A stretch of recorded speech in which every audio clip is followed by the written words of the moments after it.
Hello, everybody, and welcome in to another episode of Speaking Steagles, the premier Pennsylvania pro football podcast. I am Nick Bate, joined by Ricardo Martinez-Paz. We've got another episode coming out right now, breaking down all the latest with the Steelers and Eagles, both teams in action over the Christmas weekend. Hope everybody out there enjoyed the holiday weekend, enjoyed the slate of football that was on display both Saturday and Sunday. And yeah, one of our teams, the Steelers, got a victory. The Eagles, on the other hand, fell to their rival. So a mixed bag between the two Pennsylvania football teams. But amazingly enough, the Steelers still stay alive. The Eagles hung in there. The Eagles hung in there against the Cowboys, even without Jalen Hurts. So it was another weekend of football. It was another weekend. It's crazy how fast this season's chugging along. I mean, the fact that we've only got 2 weeks of the regular season left. It's amazing how fast it always just blows by every year. And now is really in crunch time where you've got so many matchups that are, deciding clinching scenarios or the end of, division battles coming to an end. I know Carolina and Tampa Bay are going to be in action this weekend, possibly to decide the fate of that division. And the Steelers are still alive at this point, and the Eagles still have yet to officially lock up the division. But that being said, Ricardo, how you doing, man? Before we dive into these two teams.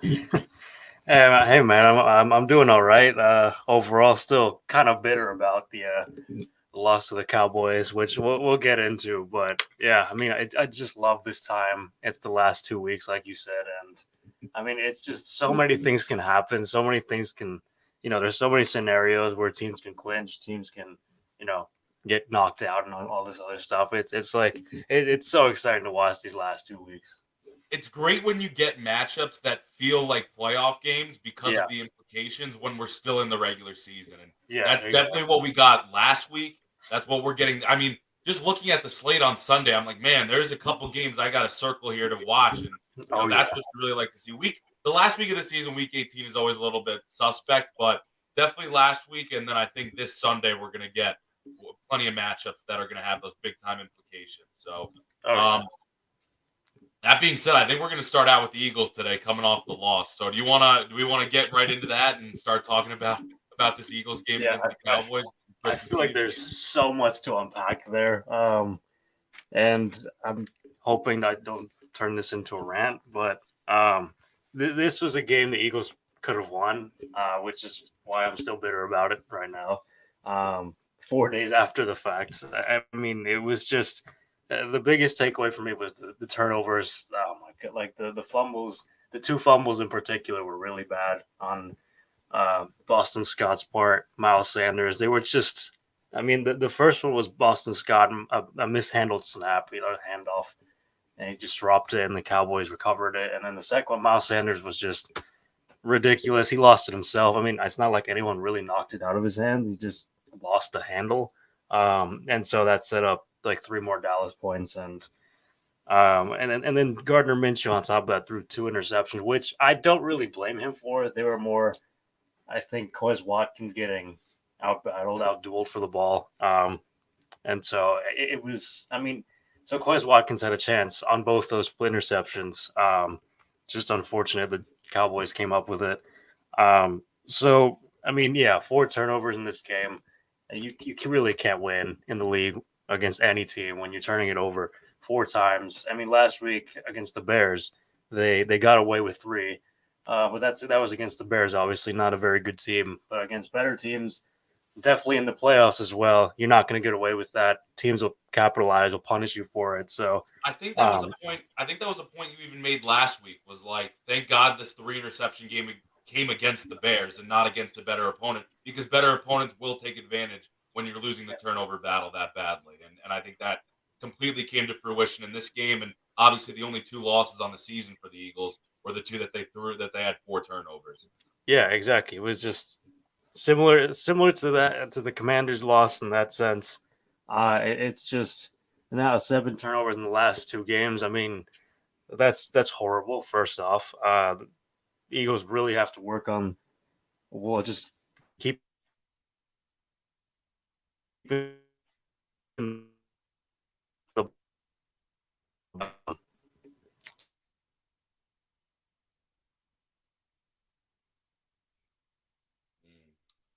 little technical difficulties here. Ricardo, I think we got you back now.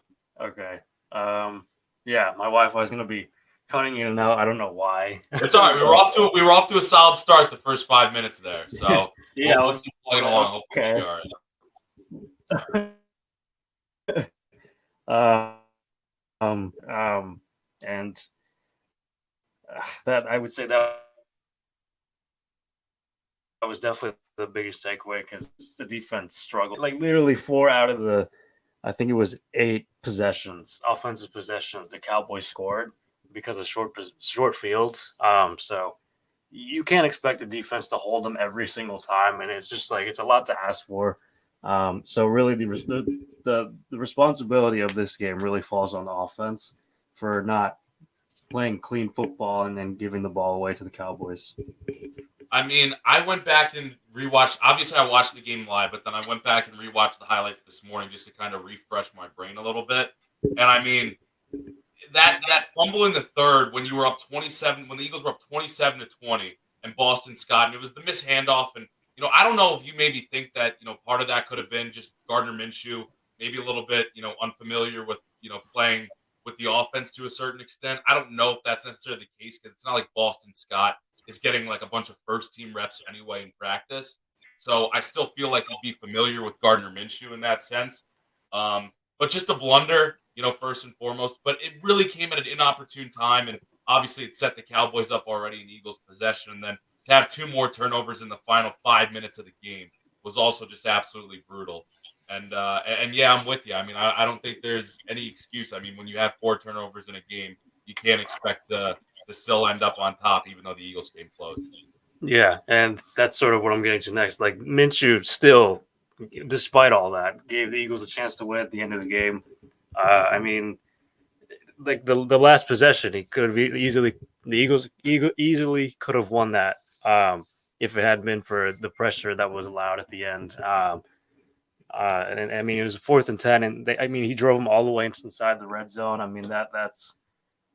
I mean, that I was like, wow, there's maybe a chance here. I was kind of, so I was a little optimistic about the drive, but also I was like, I don't know. I don't know if he can do it. But had he done it, this would have been one of those like heroic things. You just be like Minshew. I mean, if he had cleansed,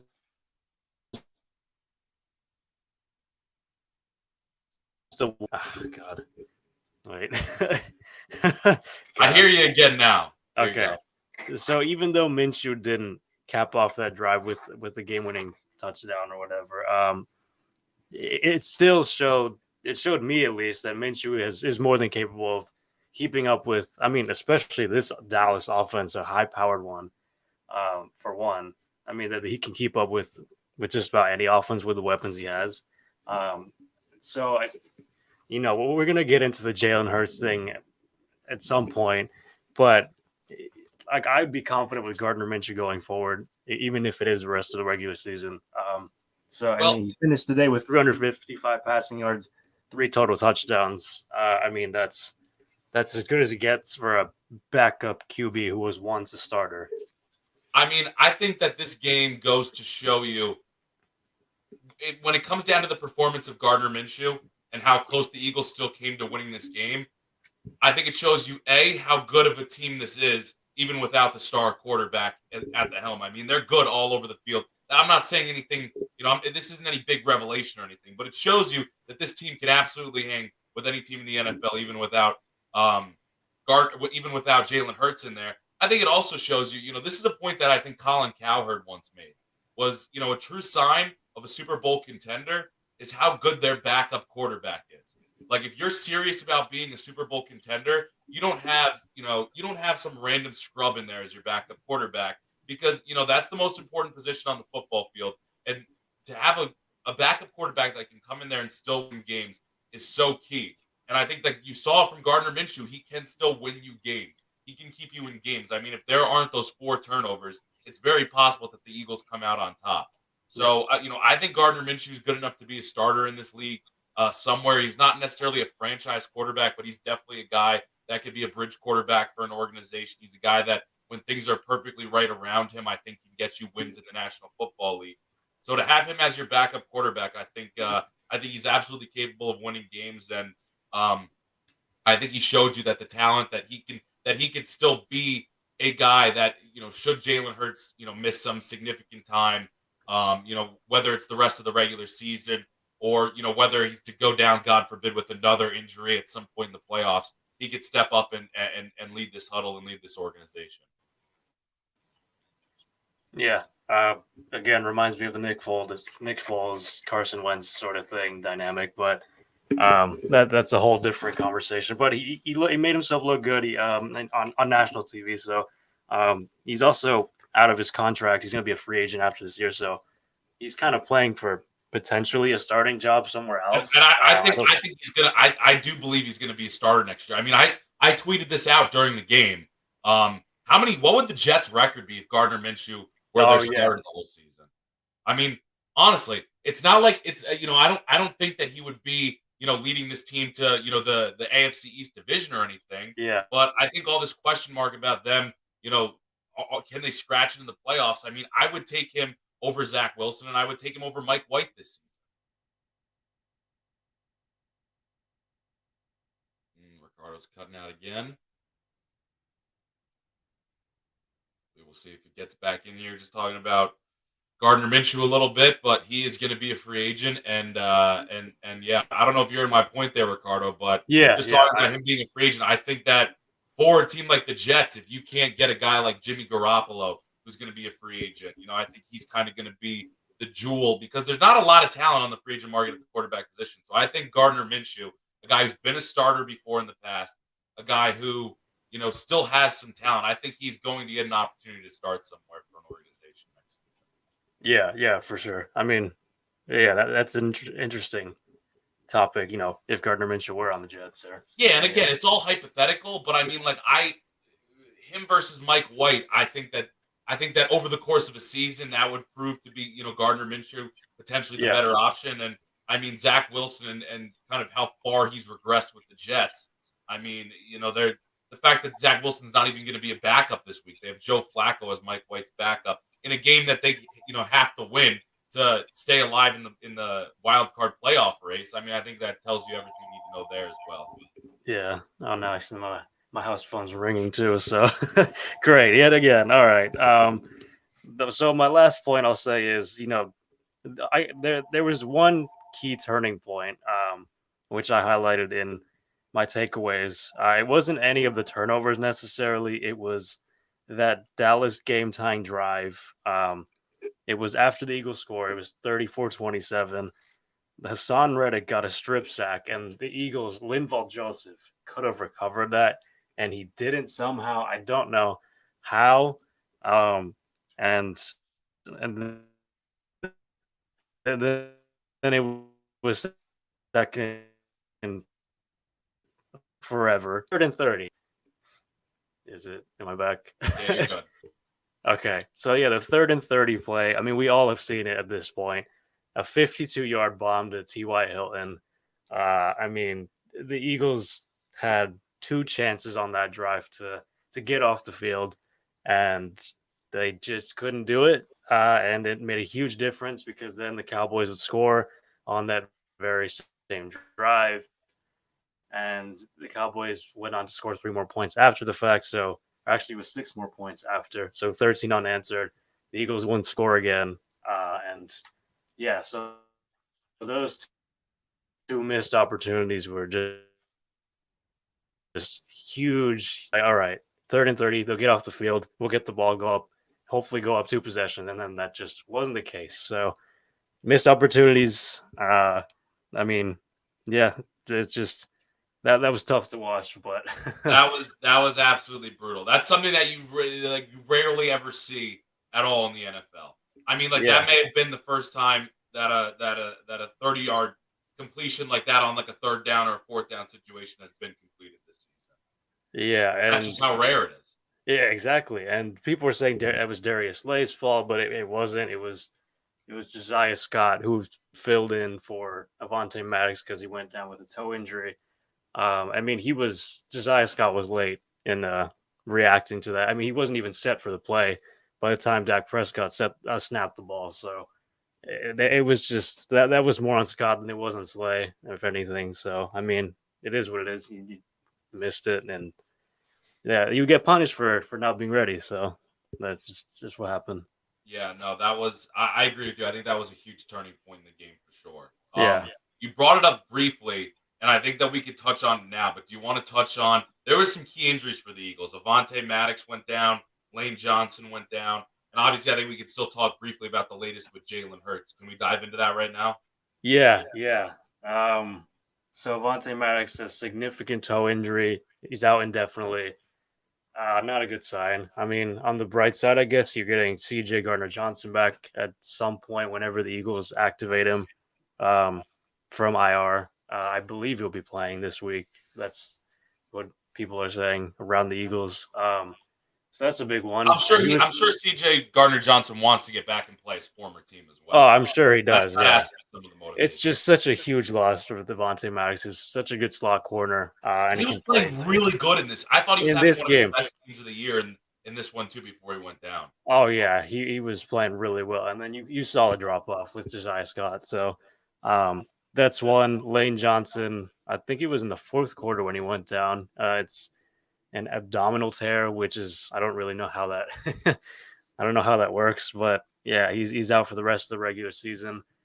Which yeah, that one really hurts. He hasn't allowed a sack in what 920 something consecutive snaps, so just a key part of the Eagles offense. Jack Driscoll's going to step in most likely after he did so against the Cowboys. And then who was it? Jordan Davis also went down with a concussion. I haven't seen anything about him, any updates on him yet.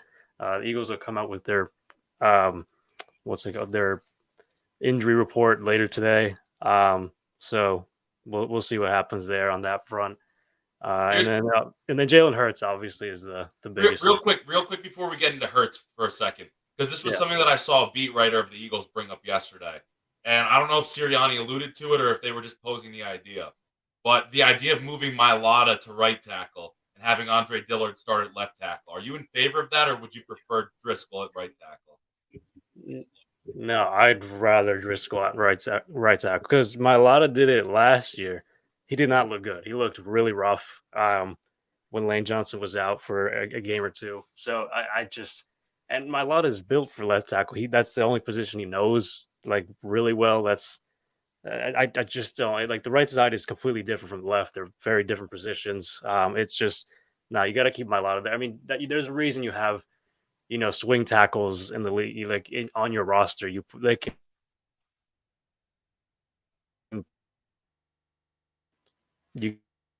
can plug them in less. So I think Driscoll's better off at right tackle, and then maybe give some tight end help, chipping wise, from blocking stuff like that. So it should be Driscoll on the right. Okay, I mean, I agree with that logic, and I mean, I think Driscoll is still a pretty solid backup option there. Yeah, exactly. Have him plug in for Lane Johnson for hopefully just the regular season that he's going to miss, and I think that makes it all that much more important that they get the first round bye. I was about to say that too. Yeah, the extra week of rest is going to be key if they get. I mean, hopefully, I don't know. Me currently, I'm just a bit like on edge about it. Like you should have done it last week against the Cowboys. Now you got to do it. Not as ideal for the Eagles to get the first seed against the Saints. But Jalen Hurts. I mean, what question do you have for me about that? Because I don't know how I feel about it. Well, I mean, it's like, well, do you want him to be playing this week if he's good to go? If he's good to go, yeah, then I'll say he plays. But I'm also in the same boat. I think if he's healthy, I think you got to send him out there this week. I think you get the win because then what's the alternative? Because if Jalen Hurts doesn't play this week, and then let's say that you hypothetically beat the Saints, who are I mean, let's just say it, they're not a good football team. They're a very mediocre football team. So let's say you go out there and you beat the Saints hypothetically without Jalen Hurts starting, and you lock up everything you need to lock up. Then it raises the question of, well, what do? Do you send him out there against the Giants in the last week of the season when the Giants are going to be fighting potentially for their playoff lives? And you're also maybe are going to be resting some. I mean, you're going to want to rest some of your other starters at that point. So you're not going to want to send him out there with a subpar offensive line in the last week of the season. So in my mind, I think the best case scenario here is to definitely send him out if he's healthy to play this week against the Saints and lock up the division, lock up the first round bye. Yeah, but if he's not ready to go, which many people don't think he is ready to go, then it's Minshew again. And I guess you sit Hurts the rest of the regular season. That's unfortunate, but that's just how it's gonna have to be if that's the case. I see, but I think that there's still an alternative. I think at that point, I mean, it's tough because you're potentially putting some of your other starters in harm's way. But then at that point, I mean, I might be in the boat of, play your starters for the first half against the Giants. I mean, what would you think of that idea? Because that's a long time for Jalen Hurts to not be out there. That's a long time to not be out there, and then all of a sudden to come into a high playoff intensity, potentially going up against a wild card team. Could potentially be the Cowboys. Could potentially be the Giants. Could potentially be whatever other team coming off potentially a big momentum win in the first round of the playoffs, and then Jalen Hurts is getting thrown back into playoff action after not playing for a month. I mean, if it's the first half against the Giants, yeah, okay, fine, but not the whole game. Not the whole game. I'm in agreement with that. I would still do the first half, though, but then I'm not sending him out there if you're resting, the majority of your offensive linemen either. Yeah, exactly. Yeah, so then you're potentially putting your offensive linemen in harm's way to get hurt playing an extra half of football. That's maybe the only reason you're doing it is to shake off any rust that Jalen Hurts might have from not playing for a couple weeks. But I think that would be the necessary move rather than a letdown in the first round of the playoffs. Yeah, I agree. That's the only alternative I see in this if the Eagles win this week. So is that the latest you're hearing? Is that he's not likely to play this week against the Saints? Yeah, from what I've been reading, I read something this morning. It's still not looking great. Are very optimistic on his chances of playing. So I think it's going to be Minshew anyway. That's just my feeling on it. But from what others are saying, it seems like it's going to be Minshew again. Well, I'm sure we'll circle back around to this a little bit when we talk about and preview the game against the Saints. So that being said, I think let's transition over to the Steelers a little bit before we come back and preview that matchup against the Saints. So I'll start things off here with the Steelers, and one of my first takeaways was just the fact that this was the game, the 50th anniversary of the Immaculate Reception, and Franco Harris's jersey being retired at halftime. To come from behind in such a obviously the weather was a factor. This was the second coldest game in the 90-year history of the Pittsburgh Steelers franchise. So to come from behind with that game-winning drive, it was an emotional win, and it kept the Steelers alive in the wild card hunt, even if it's going to take a lot still to get this done. When they first initially got that, when I even texted you, I was like, I may be fully back in on Steelers are going to the playoffs, and then kind of the rest of the weekend unfolded, and I saw the scenarios that are still in play, and we'll go through them a little bit later. But it's still a tough road to get to the playoffs, but the Steelers are keeping things alive. And you know what? I also got to say, Mike Tomlin, the word that he used to describe Kenny Pickett on that final drive was the moxie that he played with. And I mean, in those tough weather conditions, when the offense really not doing much all game, you've got one final chance after your defense has done so much to make something happen on that final drive. And Kenny Pickett made something happen. 7 for 9 for 75 yards on the final drive. He threw that bullet pass to George Pickens for the TD to close things out. So just an awesome win. And this was the game. I felt like this was the game I've been the most invested as a Steelers fan watching it. Just because I think it's because this was legitimately like this. If they had lost this game, they would have officially been eliminated from playoff contention. And the fact that it was against the Raiders, who obviously they had the big rivalry with back in the 70s, and the emotional aspect of it with Franco Harris's jersey being retired after he had just passed away a few days prior. I was really fully invested watching this game, and it was great to see them on that final drive come up with the victory on Christmas Eve. Yeah, I mean, just watching that game from a neutral standpoint was just like, man, you could kind of feel like the energy, and then also just when Pickett delivered to Pickens in the end zone, it just erupted. It's like every single motion just came out all at once. And I'm like, I'm not even a Steelers fan. I'm just like, damn, I felt that. I was like, wow. Oh, yeah. Oh my I goodness. got up and I mean, like my parents were both sleeping in another room. I got up and I couldn't hold it in. I started screaming. I was excited. I was happy. Um, they woke up and they were like, "Oh, so I guess the Steelers won." And I was like, "Well, 40 seconds left or whatever it was, but you're sitting pretty right now." Yeah, I mean that drive was so clutch, like you said. I mean, Pickett didn't force anything. He had a few checkdowns that were just like it's like, all right, just give the ball to Najee, he'll run it, and then just like it was just smart football all around that last drive. Absolutely. And I mean, two big things that, kind of when you look back, maybe go a little bit unnoticed, but the fact that Najee Harris, the ball that he caught in between his legs, that would have been a 2-yard loss and kept the clock running, ended up hitting the ground and Yeah, stopping the clock was so key. And also, I believe there was a 4th and 1 that Kenny Pickett also rushed for the first down and very narrowly kept his knee above ground as he had to lunge forward for that final yeah, last yard. Both two very subtle plays that were, I mean, very, very fortunate for the Steelers that they went their way because that would have been both of those would have been killed. Obviously, the 4th down conversion would have been, would have ended the game if Kenny Pickett couldn't lunge forward for that, extra couple feet. And Najee Harris just fortunate that the ball hit the ground there. But absolutely to come away with that final drive after, and I guess this kind of leads me into my second point. The Steelers defense played really well in this game. They were constantly holding the Raiders every time that they were getting the ball, just getting the ball back to their offense. After that first drive from the Raiders to open up the game where the Raiders drained a ton of clock and scored the touchdown, the Steelers defense really locked in, played well. No touchdowns after that opening drive, and they came up with 3 interceptions. The one that was so huge to me was, I believe it was the first interception when Arthur Maulet, Kenny Pickett had just thrown an interception, his yeah. first one since they played the Eagles way back in like week 7 or whatever it was.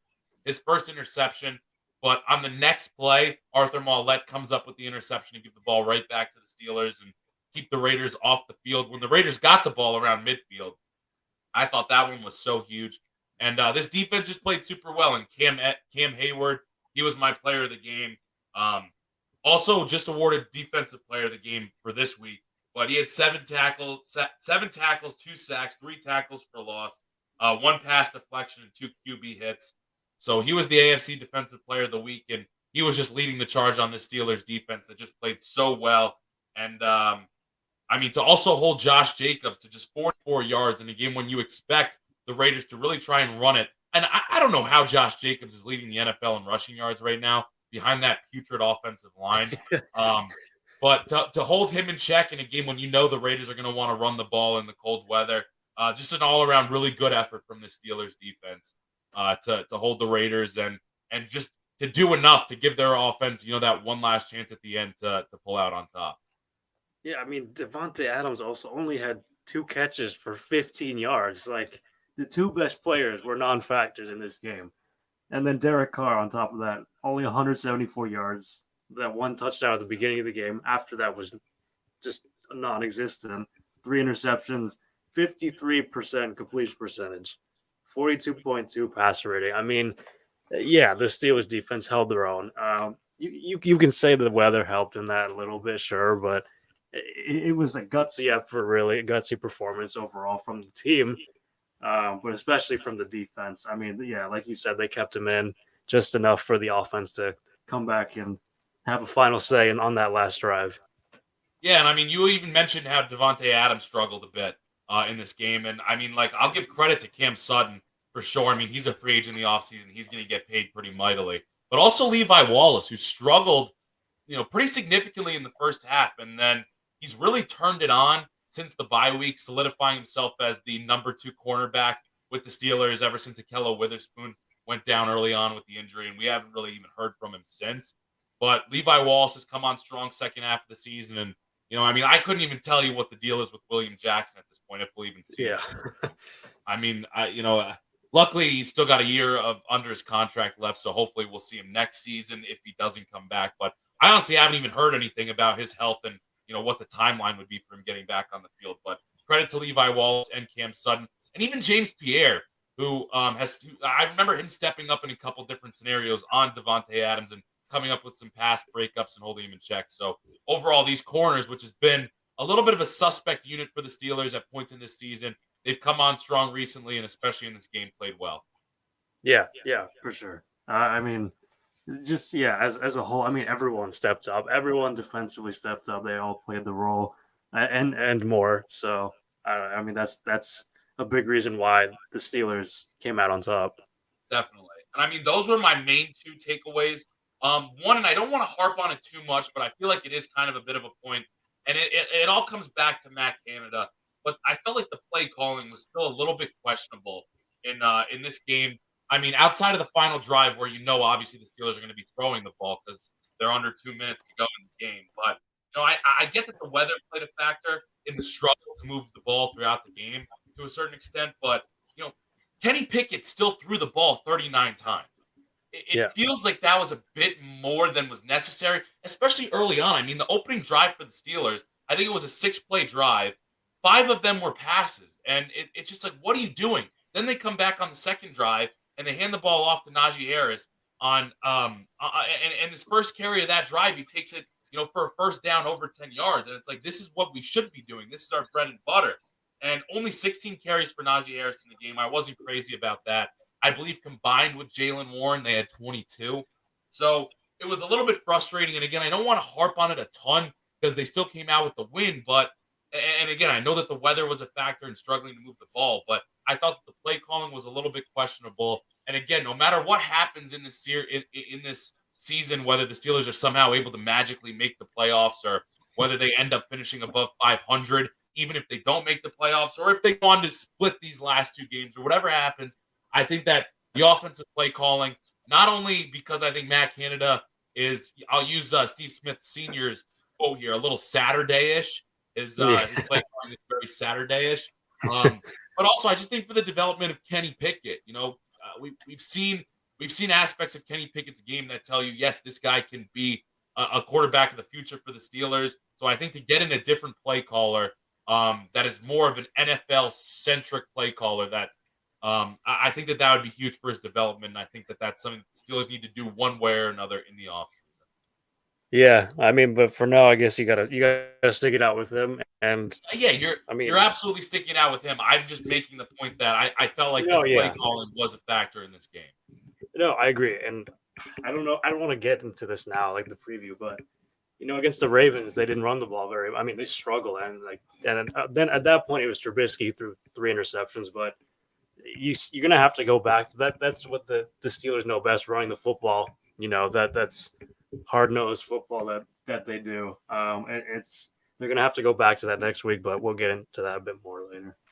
Well, I mean, those are my 3 takeaways, and I wrote down the playoff scenarios here. But let's get into Yeah, the Steelers and Ravens a little bit. I think it's a fine transition right into it. But I think you touched on the two main factors I'm kind of looking at here. One, we saw what they did last time when they went away from running the football, tried to go outside of their identity. Obviously, Mitch Trubisky had the 3 interceptions in that game. So now it comes down to I want to see them run the ball more. It didn't work when you went away from your identity last time against the Ravens. Stick to your identity and try and make it work this time around.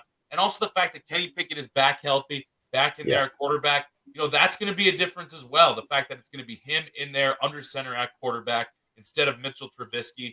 To me, those are 2 main factors from the Steelers' standpoint of things. The other thing that I'm really looking at with the Steelers, especially on defense, J.K. Dobbins in the Ravens running attack really had a yep, huge day against the Ravens last time around.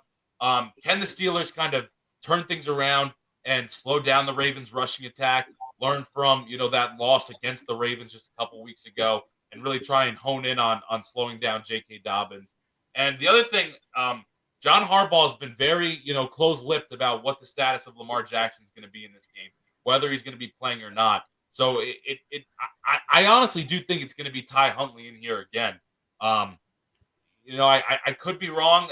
I know the expectation was for Lamar Jackson to be back last week, and I think it's still maybe a little bit up in the air, but I think that the Steelers need to kind of prepare for both possibilities, but it wouldn't surprise me if it's Ty Huntley who's in there again for the Ravens. So, obviously it's going to be a completely different ball game if Lamar Jackson's in there, and it's going to be yeah. a major challenge. I mean, another challenge in the running game to slow him down. But those, I think, are kind of the main things that I think the Steelers have to look for is on offense for the Steelers, stick to your identity, run the football, Kenny Pickett in there, don't turn the ball over. I think those are the main things. I want to see them win that way. And then on defense, slow down the run and if Lamar Jackson's in there, it's going to be even more of a challenge, but that's going to be the main thing they're going to have to hone in on the defensive side. Yeah, I mean, they had a chance. The Steelers had a chance to beat the Ravens. I mean, they just shot themselves in the foot. 3 interceptions in Ravens territory. The other thing I'll say is that the Steelers have to capitalize on their scoring opportunities. I mean, you can blame the weather last week a little bit for Boswell missing the 2 kicks, the 2 field goals.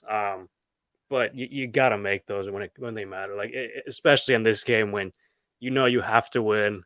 Division rival. I mean, one of the best rivalries in the NFL. And it's on primetime football. It's just such a huge game if the Steelers want any chance, of making it to the postseason. Now, I will say it did get flexed to primetime, which is interesting because the Steelers could potentially be eliminated from playoff contention. Yeah. Already their chances are slim, but they could be going into this game not having a chance to make the playoffs. So I don't know what ESPN or what the analytics have, and I think it's like a 2% chance the Steelers have to make the playoffs at this point. But here's the scenario. The Steelers need to win out at Baltimore this week, and then they're home against Cleveland next week to close out the season. They also need the Dolphins to lose out. They're in New England this week, which I feel like a lot of people are saying that the Dolphins are going to kind of roll over the Patriots this week. But, I mean, the Patriots did a pretty good job slowing down the Bengals last week, slowing down Joe Burrow. And, I mean, also Tua Tagovailoa in the concussion protocol for a 3rd time this season. Really kind of terrifying the implications that could have on his health both this season and long term. But if the Dolphins have to go in there with Teddy Bridgewater at quarterback, that's not going to be a layup for the Dolphins. Yep. And then they would also need the Dolphins to lose next week against the Jets. And then the third scenario here, the Jets need to lose this week in Seattle, which the Jets are on a 4-game losing streak. The Seahawks, I believe, also on a losing streak of their own. And then the Patriots need to lose to Buffalo in the final week of the season. So obviously that's kind of looking ahead a little bit. But the Jets at Seattle, I believe that game is at 4:00. And then the Dolphins at New England, that game I believe is at 1:00. I might have those flipped. Yeah, you're right. Those are the 2 games that really Steelers fans need to have their eyes on. I don't know, Ricardo. Do the Steelers not even anything talking about the playoffs when it comes to those 2 games, the Dolphins at the Patriots and the Jets at the Seahawks? Do the Steelers go into this primetime game against the Ravens still mathematically alive for the playoffs, or are one of those games not going their way? The one I'm skeptical about is the Dolphins one, even with Teddy Bridgewater. I mean, the Patriots offense just isn't they just can't move the ball. I mean, they did in the second half only because they were down 22 points at that point. It's so really that's the game that, I mean, the Patriots defense, if anything, is going to have to carry this team, but I think it's possible. I don't know how likely it is. See, it's weird because I feel the opposite. I get what you're saying, and it's all completely valid about the Patriots offense, but for some reason, the Jets game is just the one that scares me more. Just the fact that Mike White is now back in there as the starter. I think that this Jets team plays a little bit harder when he's in there at quarterback versus Zach Wilson.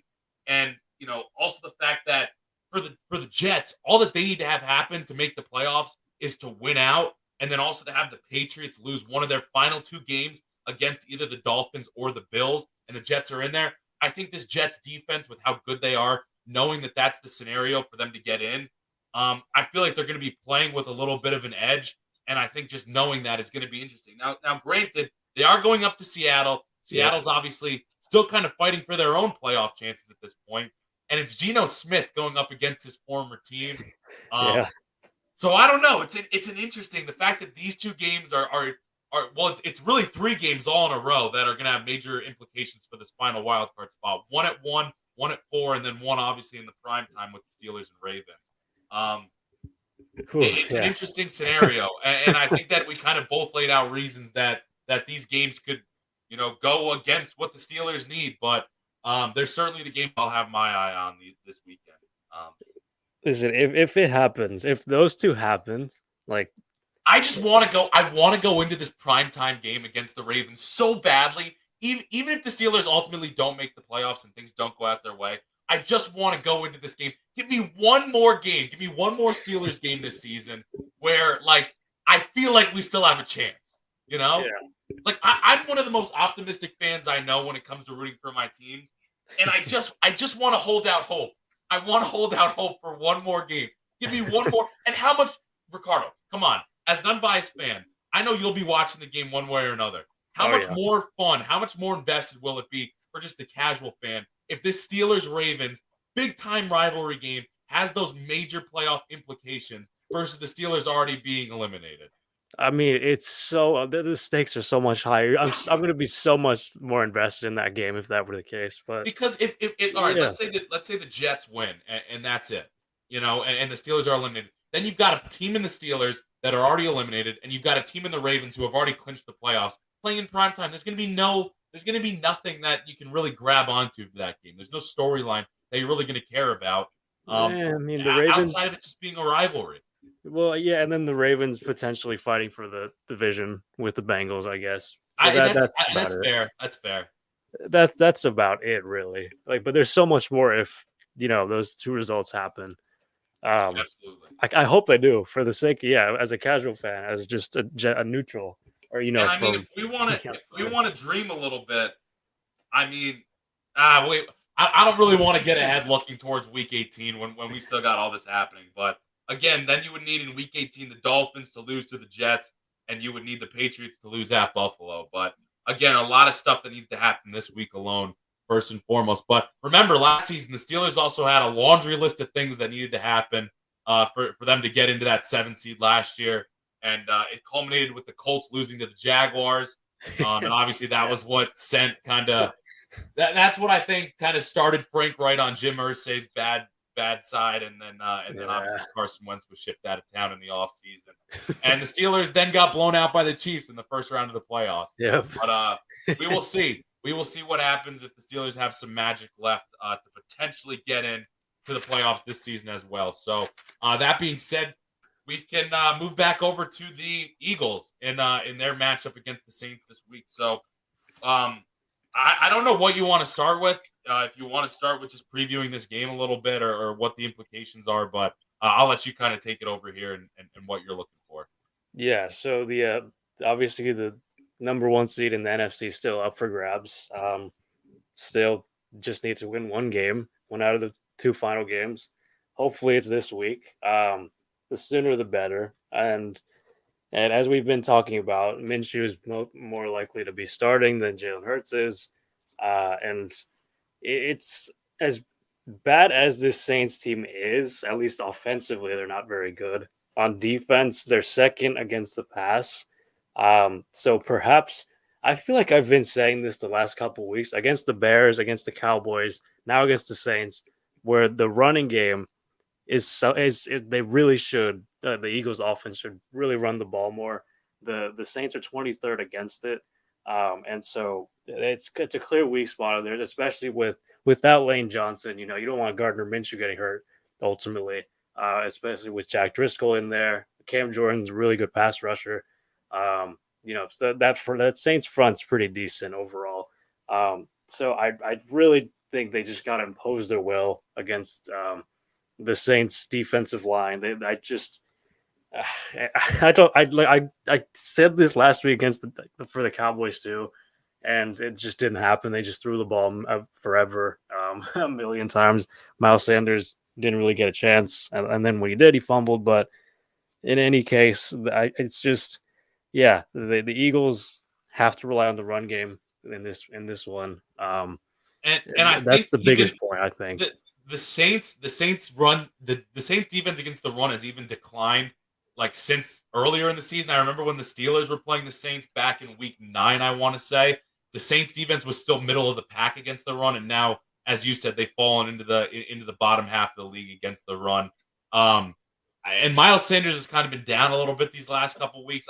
I'm with you. I think get the ball back in his hands. Let him go to work, and even with Kenny Gainwell and Boston Scott as well, run it against this Saints team and go to work. And I mean, if you're the Eagles, even if Gardner Minshew was in there, go and get this thing done. You don't want this to go into the final week. Obviously, I think the Cowboys are playing the Titans this week. So you don't even want the division to come into question at all. Go out, take care of your own business. Don't look for help from any other teams. Go and get this done against the Saints this week. Yeah, I mean, and obviously don't turn the football over. Clean it up, really. Like seriously, like I don't care if you make the drives really long. I don't care if you give Minshew short completions or whatever. Just don't turn the ball over. It's just easier said than done, but still, it makes a huge difference in the outcome of a game as we saw against the Cowboys. So that's my biggest point. And then I would turn it over to the defense. And yeah, this offense isn't anything special from the Saints. And I mean, yeah, you have Taysom Hill, Alvin Kamara, whatever. Chris Olave might be playing. So I mean, those are some of the key players. But other than them, they're not very special.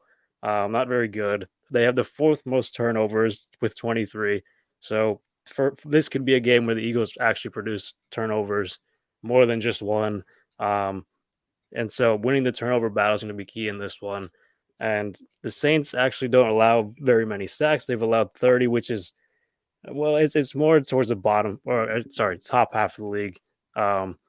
And they don't run the ball very well. They're 19th in that. So really, you kind of have a favorable matchup if you're looking at it from a defensive standpoint. CJ Gardner-Johnson obviously most likely coming back. Vontae Maddox out. So the secondary will be interesting who plays whether it's Reed Blankenship playing in that safety position, or, maybe it's a bit of a hybrid role for him and Josiah Scott sort of playing that slot corner, or Gardner-Johnson playing that safety slot corner, because Gardner-Johnson used to play in the slot a bit more before he was traded. And I'm sure he'll be juiced up for this matchup too, because it's against his former team. So really, it seems like the Eagles defense does fairly well against not very good quarterbacks, just average quarterbacks. So yeah, Andy Dalton's not very good. So the defense, I feel like they should be good enough to stop them, whatever they do, really. Just get it done. Yeah, ultimately. I'm with you. I think this is a game you have to get it done. I'm just looking now to see if the Saints are even still could possibly win their division, and I think there might be a path for them to do it. But this is a team that I'm sorry, the Eagles are just better than them in so many different phases of like on the field. You just got to take care of business, and I think we're on the same page with that. There's really no excuse, even if Gardner Minshew is in there. This Eagles team is just the better football team. Go out there and take care of business. Yeah, and I think I read this yesterday. The Saints are 2-5 on the road, but only one of those wins was outdoors. And obviously they play at home. They play at home in a dome as well. So yeah, so that's a factor. They're playing outdoors, and sort of similar with the Steelers too, because when they played them, I feel like there was a little factor there, but. Yeah, no, 100% there was. 100% there was. Yeah. So, yeah, just get it done. That's all I can really say. I'm with you, man. And then obviously get it done no matter who's at the quarterback for the Eagles. And then you kind of go from there with what's going to happen with Jalen Hurts. But yes, relieve me of my stress, please. Sounds good, man. You have any other final thoughts before we close things out here? No, man. It's crazy that this is going to happen on New Year. Like, it's almost 2023, man. Yeah, the New Year it is crazy. And a happy New Year's to you, Ricardo, and a happy New Year's too, man. to whoever's listening to this whenever they do. That being said, we'll be back next week breaking down both of these games. And yeah, man, the NFL season, I mean, very quickly coming to a close, but we will be riding it all the way out. And then hopefully on a deep playoff, we'll be riding it all the way through the playoffs too. Hopefully the Eagles take a deep run. Maybe the Steelers will find a way in there and make a deep run themselves. Who knows? We'll see. But until next time, thanks for tuning in. We will talk to everyone later. See ya. Bye-bye.